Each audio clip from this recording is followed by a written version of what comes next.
네, 안녕하세요.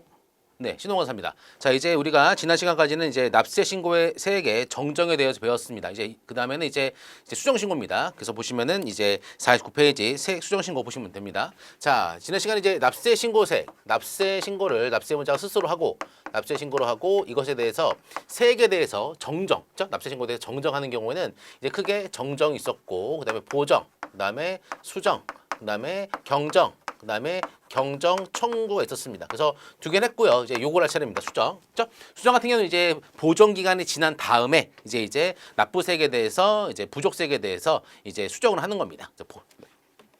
수정 신고. 자, 납세무자는 이제 보시면은 이제 납세무자는 신고 납부한 세액이 있죠. 중요한 게 이거예요. 납세 신고가 아니라 뭐다? 신고를 하고 뭐다? 플러스 납부를 한 겁니다. 신고를 하고 또 납부를 했다는 거. 그래서 신고하고 납부한 세액이 부족한 경우는 수정 신고 를 할 수가 있습니다. 또 중요한 게 있죠. 할 수 있다. 그래서 내가 이제 그 가만 부족세액이 발생에도 불구하고 가만히 있으면 이제 세관에서 추징을 하겠죠. 기다리면 되는 거예요. 그렇죠? 하지만 내가 이것에 대해서 이제 자진해서 신고하는 것이죠. 자, 그래서 할 수 있답니다. 선택이요. 자, 이때 납세문자는 수정신고 한 날의 다음 날까지 이게 뭐다? 납부기한이다. 우리가 이제 그 관세법 맨 처음 보시면은 납부기한이라고 되어 있는데 보시면 수정신고 한 날의 다음 날까지가 납부기한을 쓴다. 예외적으로. 자, 그래서 세관장은 수정신고에 따른 부족한 관세 징수할 때는 뭐한다? 모모에 따라서 가산세를 징수한다라고 되어 있어요. 보시면은 이런 조문 같은 경우는 중요한 게 아닙니다. 그래서 이제 보정 같은 경우에는 이자가 붙었고, 근데 중요한 거는 수정신고부터 뭐가 붙는다? 가산세가 붙어요. 가산세. 가산세는 뭐냐면은 얘는 이제 관세법에서 종류가 이제 이렇게 했어요. 지금 알고만 계세요. 신, 지, 제, 휴, 추 이렇게 가산세에 대한 종류가 있습니다. 얘는 이거예요. 신고 납부 불성시 가산세. 얘는 수입 신고 지연 가산세. 그다음에 얘는 그 뭐라 쓴 겁니까? 제수출 불이행 가산세. 그다음에 얘는 여행자 휴대품 등에 대한 가산세, 미신고 가산세. 얘는 즉시 반출 신고품, 수입 신고, 미신고 가산세라고 되어 있어요. 그래서 이것들은 이제 가산세가 부과가 돼요. 그래서 가산세 같은 경우는 뭐냐면 얘는 이겁니다.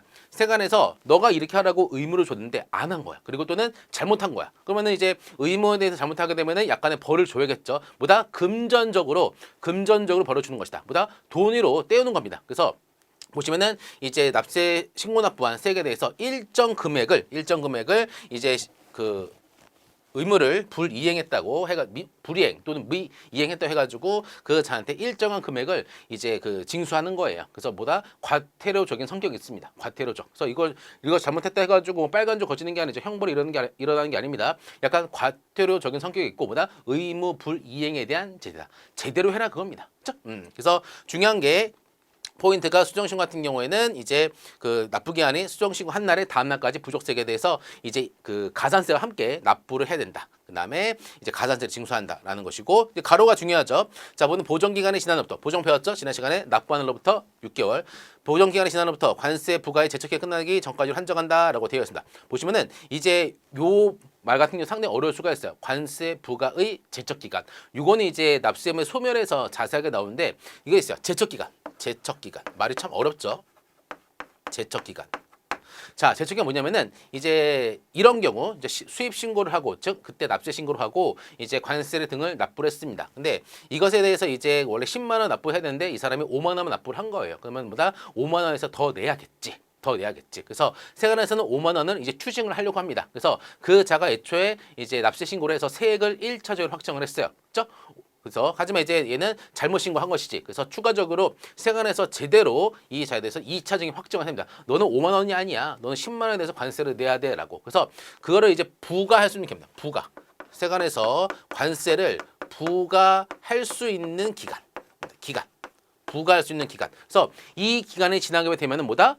이제 관세를 안 내도 돼요. 그렇죠? 그래서 그 기간 동안 그 세관에서 징수를 못한 경우에는 세관에서도 권리가 없어집니다. 그렇죠? 그게 바로 뭐다? 관세 부과의 제척 기간 끝날 전까지로 한정한다라는 뜻이에요. 그렇죠? 당연히 관세 부과 제척 기간 끝나면은 수정 신고 안 해도 되지. 안 해도 됩니다. 그렇죠? 됐고. 그래서 이게 중요한 것이고. 자, 그렇죠? 자, 그다음에 이제 50페이지로 넘어가도록 하겠습니다.